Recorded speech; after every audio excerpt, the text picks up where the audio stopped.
profundo, não é, para a gente falar dele. É um versículo escatológico, que está dentro do contexto escatológico, mas o Espírito Santo é aquele, irmãos, que ele aprimora, a palavra é dele, né? O fiel intérprete é ele. Eu não digo que fazer um esforço não é meu, ninguém se esforça para interpretar. A interpretação ela é do Espírito Santo e ela sempre será aquilo que ele quer interpretar. Mas a visão que João tem aqui é uma visão maravilhosa. Quando eu disse que teria que ler todo o capítulo para poder entendermos o versículo 11, é porque o versículo 11 ele é uma exaltação a Deus por tudo aquilo que na realidade Deus sempre foi e Deus é. Às vezes nós reconhecemos Deus a sua grandeza, que Ele é poderoso, que Ele opera milagres, mas às vezes, irmãos, é só quando precisamos que assim Ele seja. Mas de eternidade a eternidade, Deus sempre foi grande. De eternidade a eternidade, Deus sempre foi digno. De eternidade a eternidade, toda honra, toda glória, todo louvor e exaltação sempre pertenceram ao nosso Deus. E uma coisa que eu gosto quando leio esse capítulo 4 é que ele é um forte argumento, irmãos, forte argumento contra algumas teorias e algumas informações que nós passamos ao longo da nossa vida recebendo contradições com relação a Deus como Criador, com relação a Deus como aquele que criou não só a nossa vida, mas Ele criou o universo, Ele criou todas as coisas. É que muitas vezes nós somos bombardeados aqui na terra com essas informações. O contexto não é outro. O contexto não é expor a ciência ou falar que a ciência tem uma capacidade superior e é por ela que nós devemos ser guiados. Eu não sou contra a ciência, pelo contrário, eu defendo a verdadeira ciência. Eu sempre faço contrapontos e contra-argumentos contra a falsa ciência. Mas a verdadeira ciência, ela sempre deu empenho, sempre reforçou a ideia de que Deus é o grande Criador de todas as coisas. Mas qual de nós aqui nunca foi desafiado muitas vezes, principalmente os que estão passando pelo contexto de universidades, faculdades e outros cursos, outras especializações, quando são muitas vezes afrontados, triturados, detonados com relação à fé que exerce, não é? Eu digo isso por experiência própria. Mas eu tenho aqui, quando eu leio esses versículos aqui, irmãos, eu fico alerta com uma coisa. É que lá no céu, isso aqui ainda vai acontecer. Todos concordam que esse texto é escatológico. João viu que ainda iria acontecer. Mas o interessante é que antes disso acontecer, lá no céu, todos sabem que Deus é o Criador. Como o homem não é inteligente, né, irmãos? Lá no céu, todos sabem que Deus é o Criador. Ou seja, a ciência não precisa provar mais nada, nem descobrir nada. Lá no céu, os 24 anciãos, os seres, os anjos, eles glorificam a Deus não é por outra coisa, é basicamente por aquilo que vivem, se vive aqui na terra, pelejando, não é? Digladiando, combatendo. Quem criou é criação, é evolução, foi proposital, é aleatório e dentro da teoria da evolução existe uma ou outra gama de teorias, irmãos. Mas quando eu abro a Bíblia e leio que lá no céu isso já é um tema, ou melhor, nunca foi tema de debate. Lá no céu é uma realidade. Todos sabem, ninguém tem dúvida no céu de quem é o Criador de todas as coisas. Eu prefiro ficar com o testemunho do céu. Eu prefiro ficar com o testemunho do céu do que ficar dando ouvido muitas vezes a seres criados, irmãos, perecíveis, limitados, e que basta um cisco no olho para já estar dizendo: Deus me ajude. Eu confio, é melhor confiar no céu. Glória ao nome de Jesus. Mas outra coisa importante que nós vemos aqui, irmãos, é nesse sentido que peço ao Espírito Santo a capacidade de fazer com que esse versículo que vocês trouxeram tenha essa contextualização, é que João também vê no céu algumas coisas que nós aqui na terra já sabemos que existem, já dependemos disso e sempre clamamos disso. Sabe o que é? É trono. No céu tem trono. E o que João vê aqui, irmãos, depois disso, dessas coisas, eu olhei e eis que estava uma porta aberta. No céu tem trono e tem uma porta. Então eu faço o seguinte, eu penso assim, se tem um trono e tem porta, então tem sala, é uma sala, é um ambiente. E este ambiente, mesmo sendo o trono de Deus, ele nunca está com as portas fechadas. E sabe o que eu entendo com isso? Sabe por que essas portas nunca estão fechadas? É porque tem sempre alguém batendo nessa porta.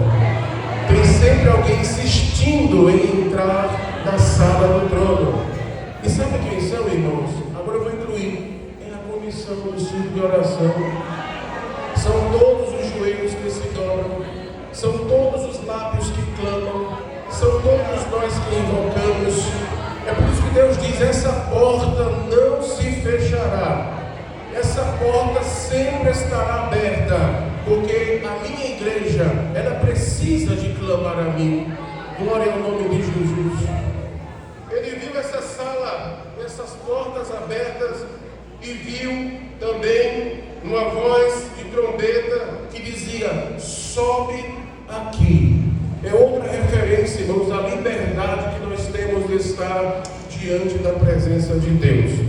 Eu não cheguei a contar, eu até comecei, depois eu parei de contar, mas eu acho que tem quase 14 ou 15 vezes a palavra trono nesse capítulo 11. E o trono, irmãos, é a sala de comando de Deus. É que lá que Deus ele comanda todo o universo. É da sala do trono.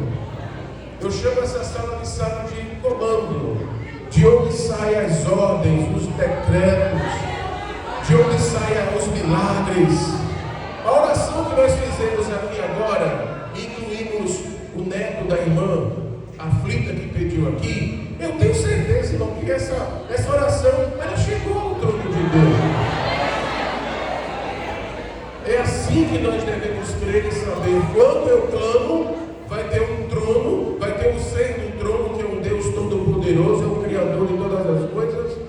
Nesse trono tem uma porta, essa porta estará sempre aberta, e é um convite dizendo, sobe aqui, venha até mim, eu quero ouvir, eu quero atender, eu quero escutar a sua voz. E a outra coisa que nós aprendemos e nos entendemos aqui, é que todo comando é de cima para baixo. Entenderam? Toda ordem, todo decreto emana do trono de Deus. Tudo que tem que acontecer emana do trono de Deus. É isso que diz aqui, sobe aqui e mostrar-te-ei as coisas que depois destas coisas devem acontecer. Você sabia, irmão, que as melhores notícias, elas vêm de cima? Os melhores acontecimentos, eles vêm de cima. O apóstolo Paulo, escrevendo aos Colossenses, capítulo 3, ele dá uma dica, irmão, de ouro. É uma dica especial que Paulo diz. Ele diz assim, se você já é crente, se você já ressuscitou com Cristo, busque o que, irmãos? As coisas que são de cima, as coisas que são do alto. Paulo está dizendo, eu estive lá e eu vi coisas incríveis. Eu vi coisas que, se eu disser, a mente de vocês não suportariam. E eu sei o que eu estou dizendo. Eu não posso dizer tudo porque vocês não suportam, mas eu vou dizer só uma dica. Busquem as coisas lá de cima. Pensem nas coisas que são de cima. Olha, irmão, como a nossa cabeça, o nosso pensamento, ele exerce uma função espiritual. Exerce uma função espiritual. O nosso corpo e o nosso espírito devem estar conectados com o alto, conectados com o céu. Pensem nas nas coisas que são do alto. Certa vez Jesus disse que muitas coisas que acontecem, muitos problemas, muitas dificuldades, procedem do pensamento do homem, procedem daquilo que o homem fala, procedem daquilo que o homem sente. E será que nós não estamos perdendo tempo e só ficar pensando e gastando tempo com as coisas que perecem, coisas efêmeras, coisas passageiras? Aí Paulo chega e diz assim: pensem nas coisas do alto. Agora, pensar nas coisas do alto, irmão, você pode dizer o seguinte: mas por onde eu começo? Por onde é que eu inicio? Pensando nas coisas lá de cima do alto. Eu começo por onde? Eu começo pelas minhas necessidades? Eu começo pelas necessidades dos outros? Eu começo a pensar no que vai acontecer? Eu começo a pensar no que está escrito na palavra de Deus? Não se preocupe com isso. Simplesmente peça ao Espírito Santo assim: Espírito Santo, a tua palavra diz em João capítulo 14, e o versículo 26, que tu, outro Consolador, que o Pai enviaria em nome de Jesus, ele nos ensinaria todas as coisas e nos faria o que, irmãos? Lembrar. Repita comigo: lembrar de tudo que Jesus falou. O Espírito Santo é quem vai se encarregar de fazer você lembrar, pensar nas coisas do céu. Louvado seja o nome de Jesus, porque é do céu que vem todas as coisas boas.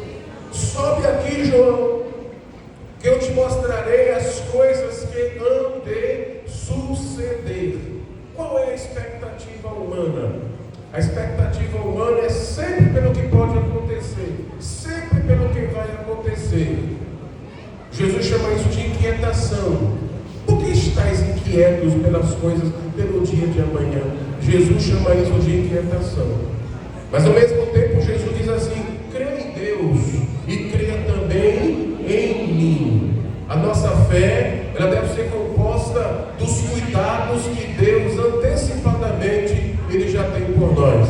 Quando eu falei aqui, o tubo já saiu e a criança já está de posse de vitória, é porque eu juntei o crer em Deus e crer em Jesus e os milagres que acontecem. Em Deus não existe passado, nem presente e nem futuro, porque Deus não está preso ao tempo. Essa expressão, essa divisão temporal é para nós seres humanos, mas para Deus não. Deus não está preso ao tempo. Então, quando nós orarmos, nunca diga assim: quando tu fizeres.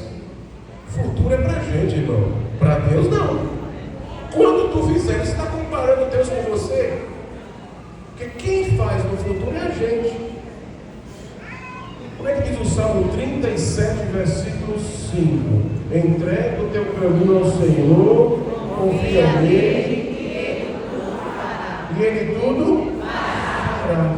Essa palavra, apesar do português estar no tempo futuro, mas no original o tempo ele é contínuo.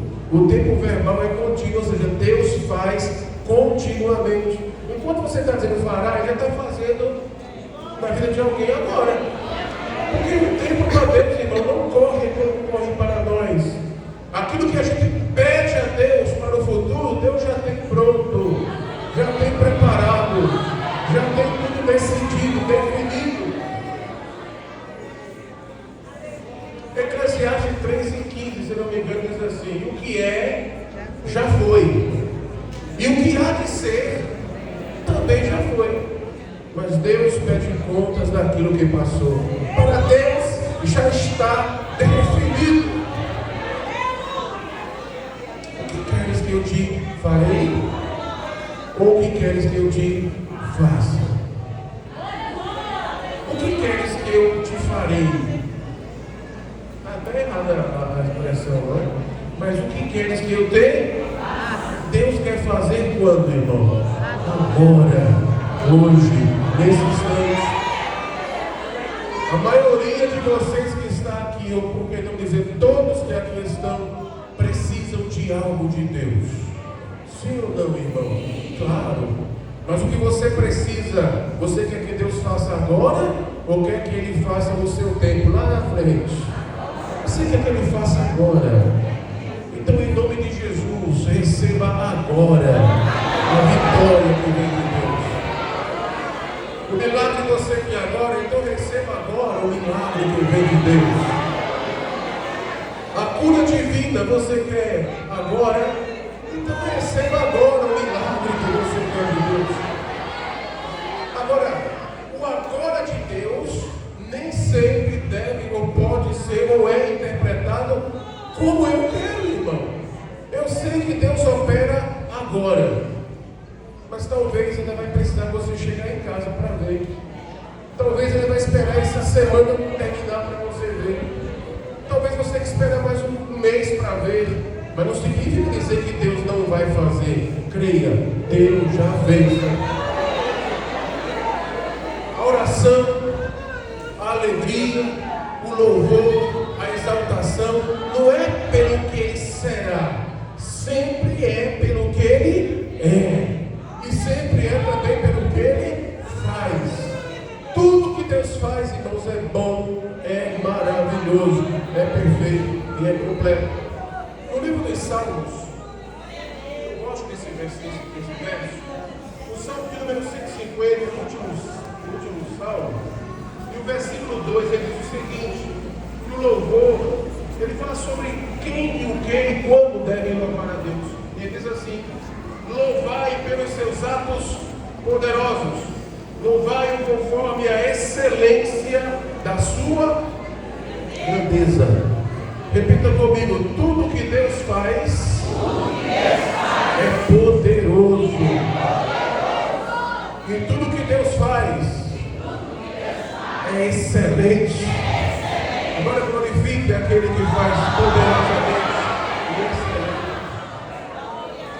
Às vezes a gente pede a Deus com uma mesquinhez tão grande. Nós pedimos a Deus com uma mesquinhez. Parece que está pedindo a alguém que nem pode dar nada, nem é direito. E não é assim. A gente já pede agradecendo, porque aqui a gente pede, faz. A gente já pede louvando, porque aquele a quem a gente pede é digno do louvor. A gente já pede, irmãos, marcando um culto em ação e graças, porque já sabemos que ele vai acontecer. A gente já pede convidando. A gente já pede convidando as pessoas para o culto em ação e graças, porque você já sabe que ele vai fazer. Porque tudo que Deus faz é poderoso e tudo que Deus faz é excelente. Deus sabe de tudo que eu preciso e Ele tem tudo que eu preciso. Deus sabe o que você precisa e Deus tem tudo que você precisa. Não sobra nada para ninguém, porque a honra, a glória e o louvor pertencem a Ele. E creia uma coisa nessa tarde, meus irmãos: é do céu que emana toda a providência de Deus. É do céu que emana toda a resposta de Deus. Por isso que eu chamo sala de comando. É lá na sala de comando. Sobe aqui, João. A porta está aberta. Aproxima-te do trono e contempla o que vai acontecer. E o versículo 2 diz assim: fui arrebatado em espírito e eis que um trono. É a primeira vez que aparece trono nesse versículo. Depois que for bom, conte aí quantas vezes. Um trono estava posto no céu e um assentado sobre o trono. O trono tem dono, irmãos. O trono não está vazio. O Todo-Poderoso está no trono. Isso é símbolo de quê? De autoridade, de completa autoridade. Que privilégio é servir aquele que está sentado no trono. Ele é o seu Deus, Ele é o seu Rei, Ele é o seu Senhor. E é no trono que Deus delibera tudo que nós precisamos. E estava sentado, e o que estava sentado era da aparência semelhante à pedra de jaspe e sardônica, e o arco celeste estava ao redor do trono, e era semelhante a esmeralda. Depois João vai dizer que vê 24 anciãos. Esses 24 anciãos é uma representação do Antigo Testamento e do Novo Testamento. Os 12 anciãos são os 12 patriarcas, ou as 12 tribos de Israel. E os outros 12 anciãos são os 12 apóstolos. Então ali é a base do trono. Aquilo ali é a base, é o fundamento da doutrina, dos apóstolos, dos profetas. Então o trono está firmado sobre essa base sólida que Deus sempre quis, sempre passou, sempre revelou para todos. Louvado seja o nome do Senhor. E aqueles 24 anciãos se prostram diante do trono e dignificam o ser que está no trono. Mas em seguida surge outro ser que é o Cordeiro. E eles também adoram o Cordeiro. E nesse momento eles tiram as suas coroas. Na sequência do capítulo 4, o capítulo 5 vai mostrar isso. E tudo, irmão, é expressão de gratidão, de adoração e de exaltação. Quando você dobrar o seu joelho, ou os seus joelhos, e pensar, intentar em seu pensamento, em seu coração, desejar que alguma coisa aconteça, a primeira coisa que a sua mente deve processar é o trono. A segunda coisa é quem está no trono. A terceira coisa é que existe uma sala. E é de lá que emana tudo para todos. Não só para a igreja, irmão, para toda a humanidade. Ninguém pense que aqui ninguém domina nada. Quem domina tudo é Deus. E tudo acontece por permissão divina.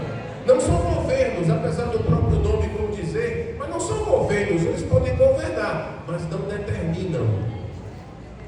Não são sistemas. Não são filosofias, não são movimentos, não são comportamentos. Estas coisas, irmãos, podem até existir, mas não permanecem, porque tudo vem de cima. Às vezes olhamos a situação que vivemos e nos deparamos com coisas, irmãos, bestiais, com coisas incríveis, coisas que jamais pensaríamos em ver. Mas eu digo a vocês, vai ficar pior. Não espere nada melhor deste mundo, irmão. Não espere nada melhor deste mundo. E por mais que alguma coisa expresse melhoria, o mundo sempre será o mundo. João chega a dizer assim, capítulo 5, versículo 19, de sua primeira epístola, que o mundo jaz no maligno. E essa expressão significa se deteriora, apodrece, se decompõe, se destrói no maligno. Mas enquanto o mundo jaz no maligno, lá do trono Deus emana uma voz que diz assim: minha igreja, triunfe, triunfe, triunfe. Enquanto o mundo jaz no maligno, a igreja triunfa em Cristo Jesus. É por isso que Paulo diz: você é mais do que vencedor. Você não é um vencedor qualquer. Porque nas vitórias comuns, naturais, de competição, acontece assim: um vence, todos perdem, não é assim? Na vitória natural comum é assim: para que um vença, chegue na linha de chegada, levanta o troféu, ganha a medalha, quebre o recorde, e às vezes é por milésimos de tempo, há uma quantidade de gente que fica para trás, derrotada, para que um vença. E o orgulho do vitorioso é grande. Mas na performance de Deus, daquilo que emana do trono, daquilo que desce do trono, daquilo que é determinado no trono, é o seguinte: todos vencem, todos ganham, todos alcançam, todos levantam, todos cantam o hino da vitória. E só um é quem perde. Sabe quem é quem perde? É o inimigo das nossas almas. Por isso que você é mais do que um vencedor. Eu dizia, quando você dobrar os seus joelhos, já dobra os joelhos. Olha, irmão, naturalmente, quem ganha não dobra o joelho. Na vitória do mundo, não. Fica no pódio, em primeiro lugar, é o mais visível, é o mais destacado, é o que recebe o laurel maior. Mas é uma vitória que depois ninguém lembra mais, irmão. Quantos salas de troféus estão por aí enferrujados, deteriorados, empoeirados, mas na sala do trono não. Na sala do trono, irmão, tudo que chega na sala do trono, a resposta é vitória, conquista, milagre, salvação, cura divina, libertação, portas abertas, sepulcro fechado, alegria, gozo, paz, e isso é eternamente. É por isso que os anjos, tem uma classe de anjos, irmãos, ali, que trata essa classe de anjos, que eles continuamente, de dia e de noite, apesar que isso aqui é uma linguagem figurada, porque no céu nem haverá dia nem haverá noite, mas é uma expressão humana para que nós entendamos. Continuamente eles declaram que Deus é glorioso, que Ele é grande, que Ele é poderoso. Sabe por quê? Quando você vir, melhor, quando vocês veem um milagre acontecer na igreja, o que a gente faz, irmão? Não é? Dá glória a Deus, irmão. E se vocês verem 2 milagres, 3 milagres, 4, 5, e se não parar de ter milagre? Aleluia. Glória a Deus. Vocês entendem porque que os anjos não param de dar glória? Nesse momento, nesse exato momento, tem oração de crente chegando no trono da glória. Aleluia! Nesse exato momento, tem gente sendo curada.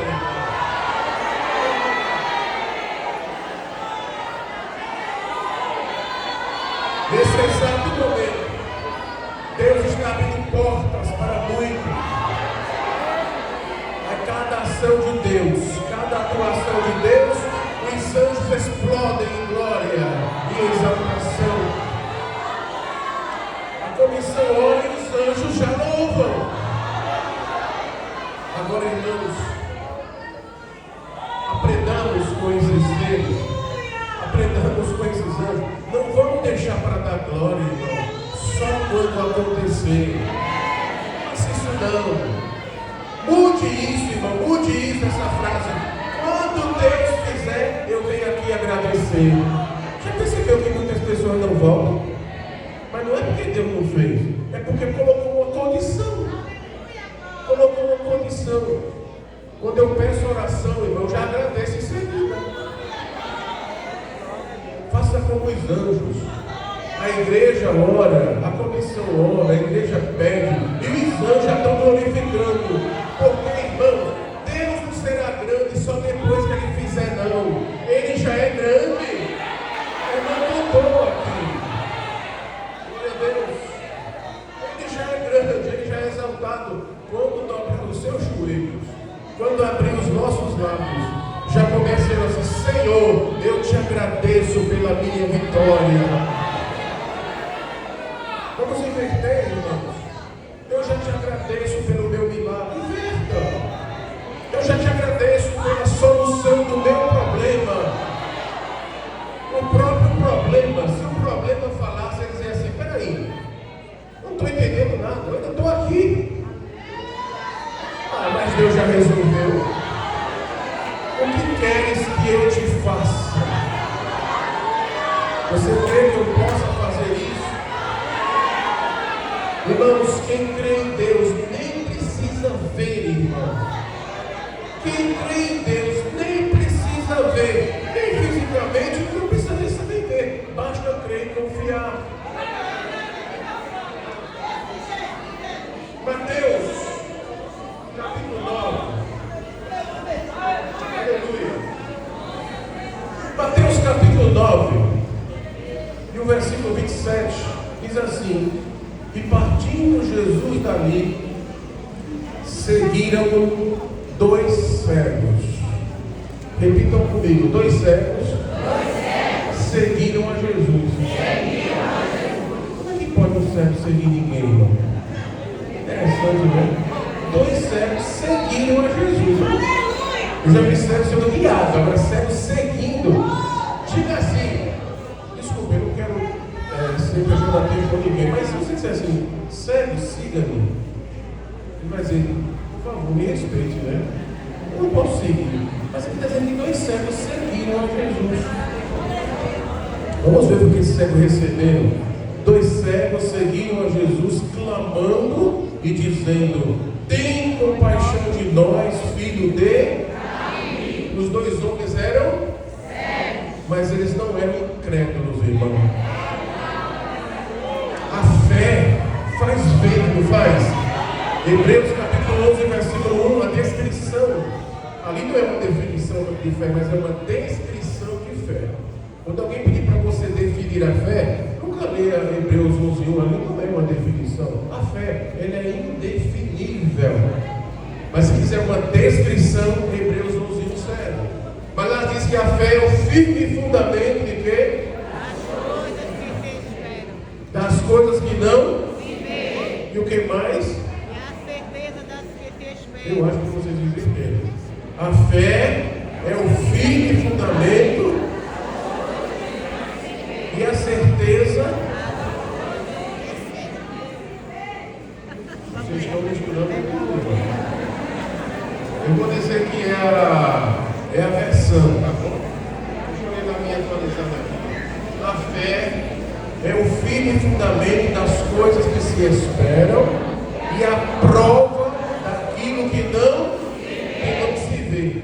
Como se pode provar uma coisa que não se vê, irmão? Pela fé. Os homens eram cegos, mas não eram incrédulos. Eu não preciso ver, basta que eu apenas creia. Amém, Deus. Ela diz assim: tem compaixão de nós, filho de Davi. Eles criam que da linhagem de Davi, da descendência de Davi, viria o Salvador, o Cristo, o ungido de Deus. E quando chegou a casa, os cegos se aproximaram dele. Como é que os cegos se aproximaram de Jesus? Eu creio que foi assim. No caminho, quando Jesus passou, eles perguntaram: quem é que está aí? E alguém disse: é aquele que foi profetizado, é o filho de Davi, é aquele que Jeremias profetizou, que Isaías profetizou, que os profetas profetizaram. Ele está passando por aqui. E quando ele passa, milagres acontecem. Coxos são curados, paralíticos se levantam, mudos falam, surdos ouvem e cegos veem. Irmãos, os cegos saltaram. É esse que nós precisamos, é esse que nós queremos. E talvez um cego falou para o outro, não sei se era o irmão, pai e filho. A cegueira, a oftalmia, era algo muito comum, irmão, naquela época. Eram duas coisas que eram muito comuns. Era essa própria visão e também a lepra. E um olhou para o outro assim: vamos levantar e vamos seguir este homem. E como é que eles seguiram? Perguntando pelos milagres. Você sabia que esse é um forte indício de que Jesus passou por aqui? 77 anos, como eu sei que Jesus passou por aí? Por conta dos milagres, por conta das coisas poderosas que ele fez. E aqueles 2 cegos perguntaram: Jesus passou por aqui? E de repente o mundo diz: sim. Não, você não era mudo? Era. Mas ele passou por aqui. E agora eu falo. Vamos prosseguir. Jesus passou por aqui. Foi assim que eles foram seguindo Jesus. Passou. E eu estou saltando. Você não era paralítico? Eu era. Mas ele passou por aqui. Ele passou por aqui. Glória a Deus. Vamos prosseguir. E chegaram a casa. Foi assim que eles chegaram a casa. Perguntando, recebendo os testemunhos, ouvindo os milagres, vendo, percebendo os milagres que Jesus havia feito. Fale de Jesus para alguém e veja o que Jesus vai fazer por esse alguém.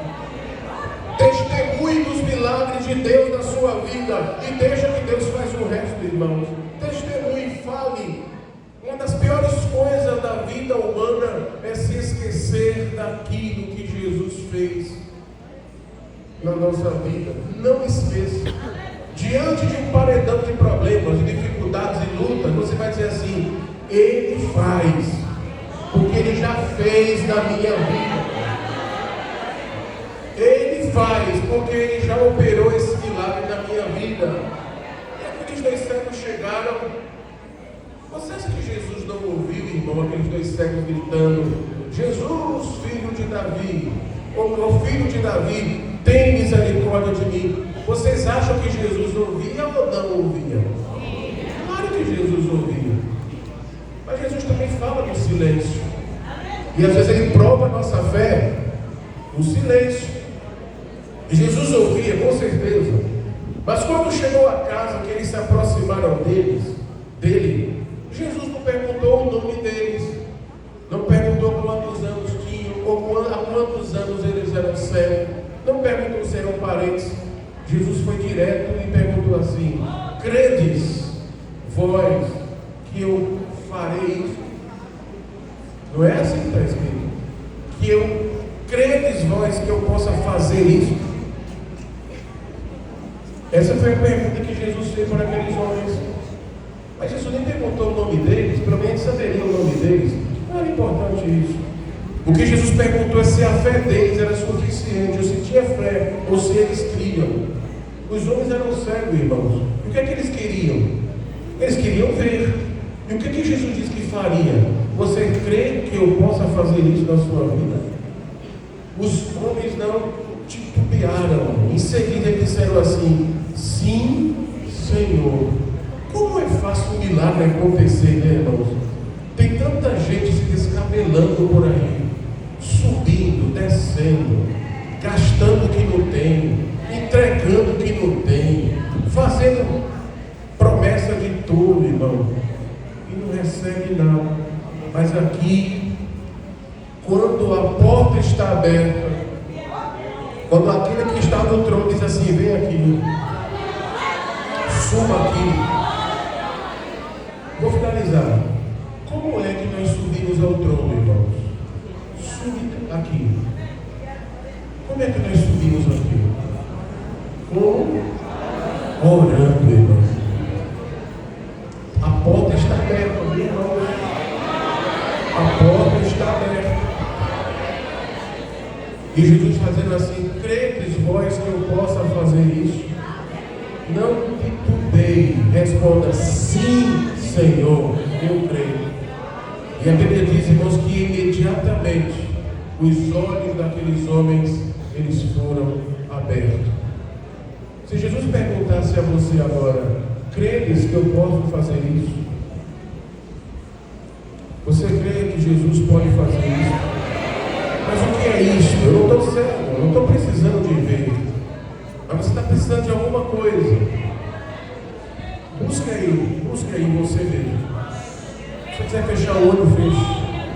Busca na sua mente o que você está precisando. A pergunta é a mesma: credes que eu possa fazer isto? O que é que esse isto simboliza ou significa para você? É a sua saúde? É a sua família? É o seu casamento? É uma porta de trabalho? É uma vitória da família? É o retorno de um filho, de uma filha? É a libertação do esposo, da esposa? O que é esse isto que Jesus perguntou há 2000 anos atrás? Ele é o mesmo ou não, irmão? É o mesmo. Esse isto ainda está de pé, esta pergunta. Pense aí agora: credes que eu possa fazer isso? Não responda para mim, mas responda para o Deus que você serve. Sim, Senhor. Sim, Senhor. Sim, Senhor. Eu creio. Glória ao nome de Jesus. E ao final de tudo aquilo que João viu, irmãos, de tudo aquilo que os anjos testificaram no céu, se alguém questionasse um dia vocês: provem que Deus é o Criador de todas as coisas, não precisa provar. Um dia você saberá.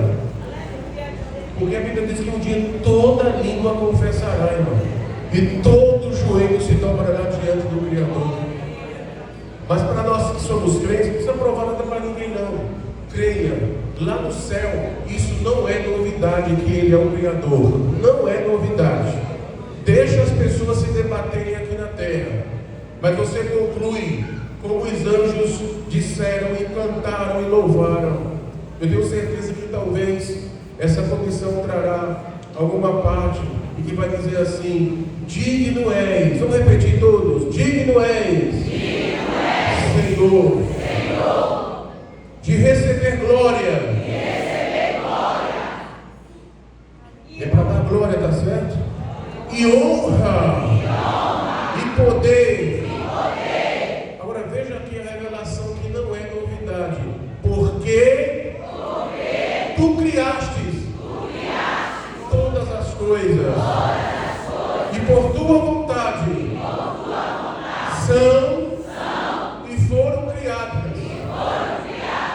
Ele é o Criador verdadeiro, irmão. Ele criou. Glória a Deus, glória a Deus, glória a Deus.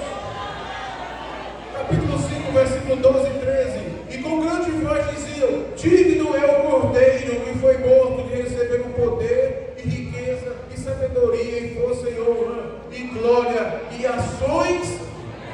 Agradeça antes de receber, antes de ver. Não precisa ver não. Os cegos não viram, mas eles criam. Glória a Deus. E ouvi a toda criatura que está no céu, na terra, debaixo da terra, e que está no mar, e a todas as coisas que neles há, dizer: ao que está sentado sobre o trono e ao Cordeiro sejam dadas ações. Se tem porta aberta, se tem trono, ele está no Cordeiro, o que é que está faltando? Agradecer. Agradeça.